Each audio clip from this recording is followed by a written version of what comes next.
so today I'm going to answer a couple questions that were comments on my YouTube channel. If I can find, okay, there it is. So I'm just going to try to answer a few questions, and then if you guys have any questions that stem from these questions, please leave them in the comments. My boy Draco is going to be joining us unless he decides to get up or be derpy, which is probably exactly what's going to happen. There he goes. So,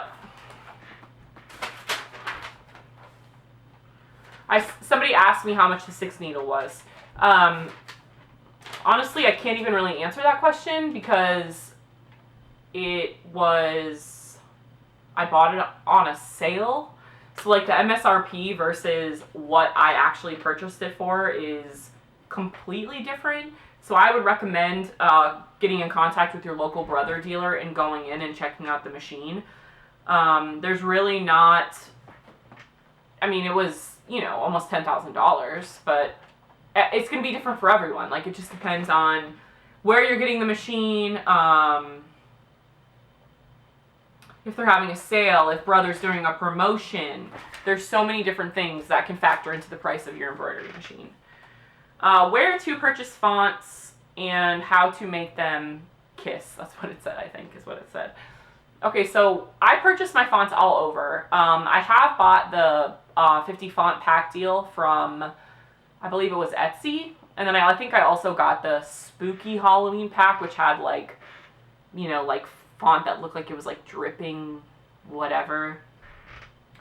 I've also bought font from Rivermill. I think they have a great font selection. Honestly, if you're not in any embroidery groups on Facebook, honey, you need to be, because they are a collective group of women that will, and men, there's men in there as well, who will help you answer all of your questions, help you out in any way they can, share sales. Y'all need to be in that. Excuse me. They have helped me out so much, especially when I was starting out. Machine sizes, more bang for your buck. So, I just went over this in the last video that I made, but I have purchased 4 machines? 5 machines? 4 machines. 4 machines. I started off with the 4x4 hoop, which is 4 inches by 4 inches. Then I went to the 5x7, which I had that machine for the longest. And then my Quattro, my biggest hoop size, is 8x12. So, as well as my Entrepreneur. So, you guys definitely have to figure out what works best for you. If you're only going to be making one thing and you don't necessarily need like a bigger hoop, then I wouldn't say that is something that's a necessity. But it is definitely nice to have a machine that you can do an array of projects and just so many different things. In the hoop projects are so much fun, and some of them are limited by the hoop size. More bang for your buck. Where to buy machines. So I have purchased machines from Amazon as well as Walmart.com, as well as the 2 latest machines I bought from Brother dealers. So you're definitely going to want to figure out what works best for you. And I know I keep saying that, but honestly, it really is. Like, there's no right or wrong when it comes to your opinion, because it's your opinion. So definitely do some research and figure out what machine you want.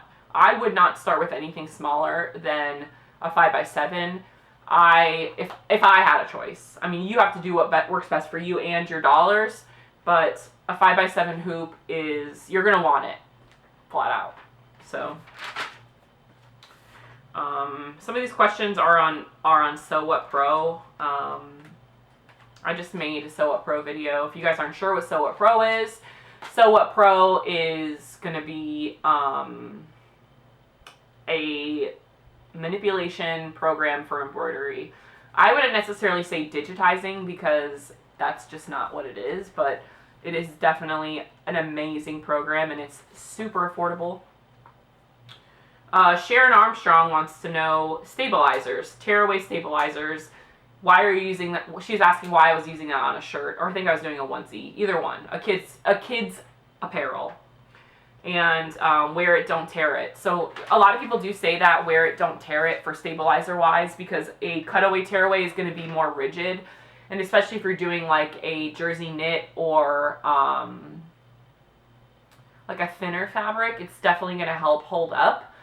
But I personally don't like cutaway. I don't like the way that it works. I have used it, and I know for certain projects it's what they recommend, but to be honest, I just don't like it.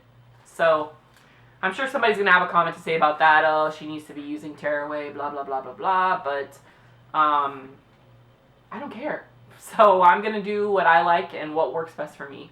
I also use Sulky Sticky as a stabilizer, which I know a lot of people have a problem with. They're saying that it gums up their machine, which I have had a problem with it gumming up my needle before. But if you just put just a little bit of sewer's aid on your needle, it helps you out beyond. But I also don't float anything. I literally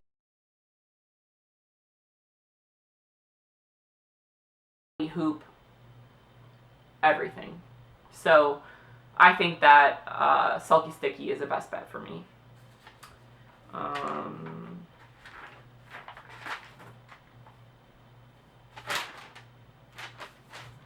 think that's about it. All these other questions are about Sew What Pro.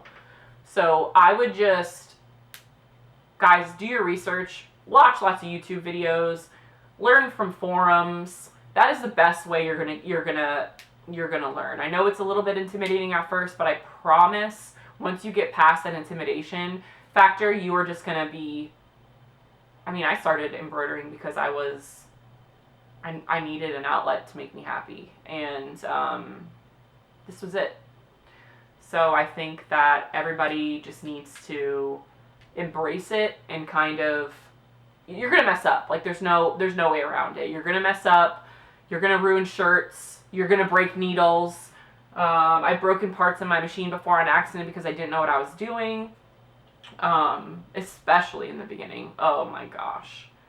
The things I messed up in the beginning. I was threading my machine wrong on my first machine, that the service tech said that I had in like a groove from how I was threading my machine.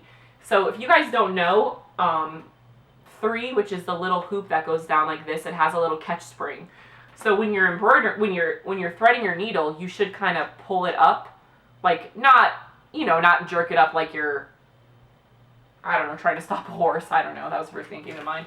But like just enough so you could feel the tension spring. If you can't feel the tension spring, your machine is not threaded right. You need to take your time.